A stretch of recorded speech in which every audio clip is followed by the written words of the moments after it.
If you go to the Philippines and ask to meet a Bisaya, you will be introduced to over 30 million people who dominate the country's pop culture, politics, and seafaring trade.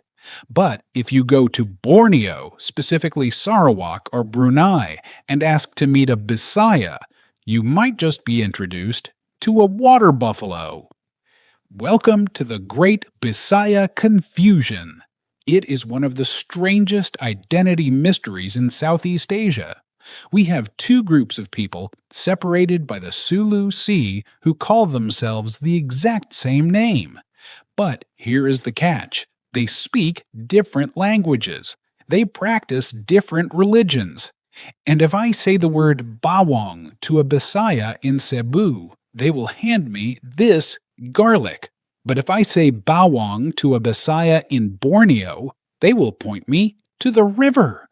Are they long-lost cousins? Did one group conquer the other? Or is this just a massive historical coincidence? Today, we are diving into the deep history of the Malaysia Bisaya versus the Philippines Bisaya. We are going to look at the false friend words that can get you in trouble, the festivals that define them, and the ancient empire that might connect them.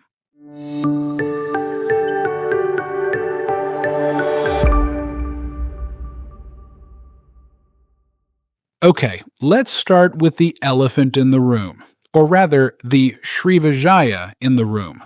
If you grew up in the Philippines, you probably heard the theory that Visayas comes from the Vishaya Empire, that massive maritime kingdom based in Sumatra.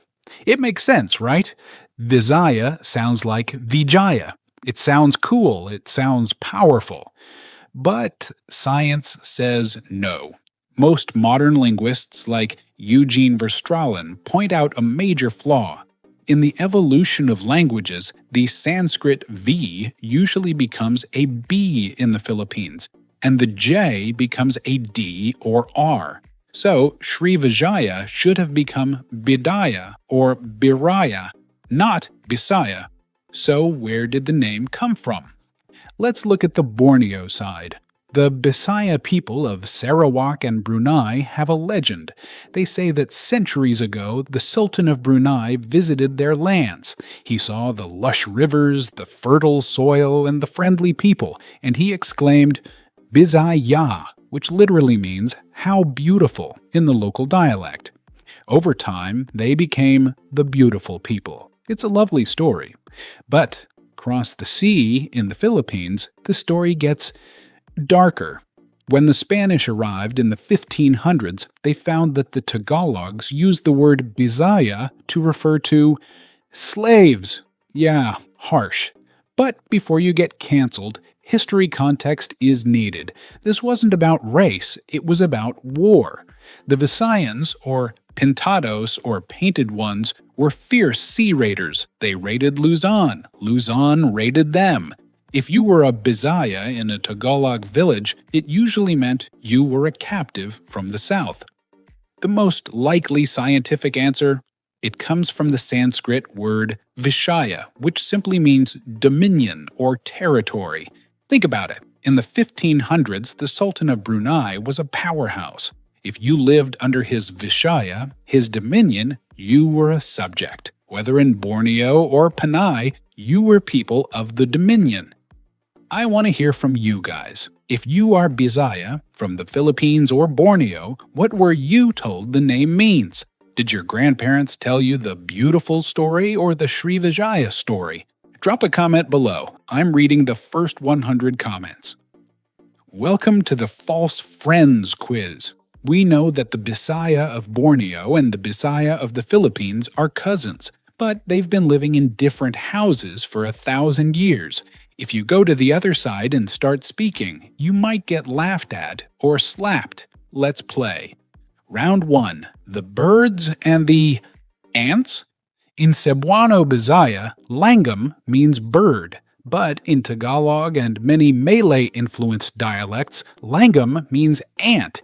Imagine ordering adobong Langgam in Manila. You expect chicken, you get insects.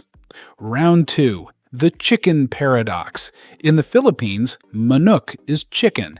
In Sarawak, it's usually chicken too. But in the deep roots of the language, Proto-Austronesian, manok simply meant bird. In some deep interior dialects, if you ask for manok, you might get a crow, but you probably won't starve. Round 3. The danger zone. In Tagalog, Libang means to entertain or distract. In Cebuano Bisaya, it means to defecate. Do not mix this up. If you tell your Cebuano boss you need to libang, he thinks you have an upset stomach. Context is everything. But the biggest difference is the one we started with, bawang. In the Philippines, bawang is garlic. It's essential. In Borneo Bisaya, bawang is the river. And this is poetic.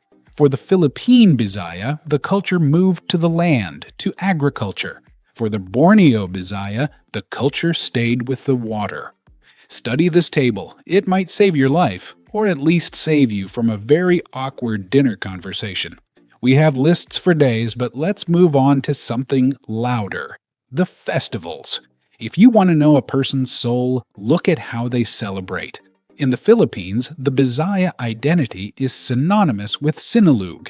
It's massive, it's loud, it's millions of people shouting, "Pete Señor!"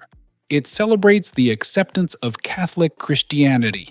It's a mix of Spanish religion and ancient animist dance steps. 2 steps forward, 1 step back, like the river current. It's neon, it's feathers, it's urban chaos. But cross the sea to Libang, Sarawak, and the Bisaya there have a different vibe. This is Pesta Babulang, the biggest festival of the Bisaya in Borneo. There are no Spanish friars here. This is about the harvest. And the star of the show isn't a saint, it's the water buffalo. Buffalo racing, or lumba kerbao, is serious business. The buffalo is a status symbol in Borneo Bisaya culture. It represents wealth, strength, and the end of a hard harvest season. Look at the clothes. The Borneo Bisaya attire is striking, usually black adorned with heavy beadwork and silver buttons called kabumban. It looks regal, earthy, and distinctly orang ulu, the people of the interior. The Philippine Bisaya evolved into the Barong and the Maria Clara, heavily influenced by 300 years of Spanish colonial rule. One culture looked west, towards Spain and the church, the other looked inward, preserving the ancient ways of the gong and the river. So, are they the same? Genetically, yes, we are all part of the great Austronesian expansion. We share the same DNA, we share the same root words, dua for two, matai for die, mata for eye. But history pushed us down different rivers. The Philippine Bisaya became a megaculture.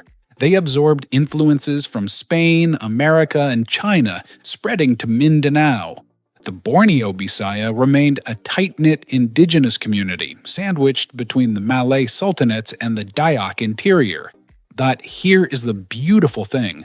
Whether you are in a condo in Cebu or a longhouse in Libang, the hospitality is the same. You will be fed. You will be treated like family. The spirit, that is the same. We might argue about whether Langgam is a bird or an ant. We might get confused if you ask for garlic and I give you a river. But maybe, just maybe, that old sultan was right. Maybe Bisaya really just means, how beautiful. So the next time you meet a Bisaya, ask them, Philippines or Borneo. If they say Philippines, say, Pete Señor. If they say Borneo, ask about the buffaloes. And if they look confused, just buy them a meal. It works in every culture.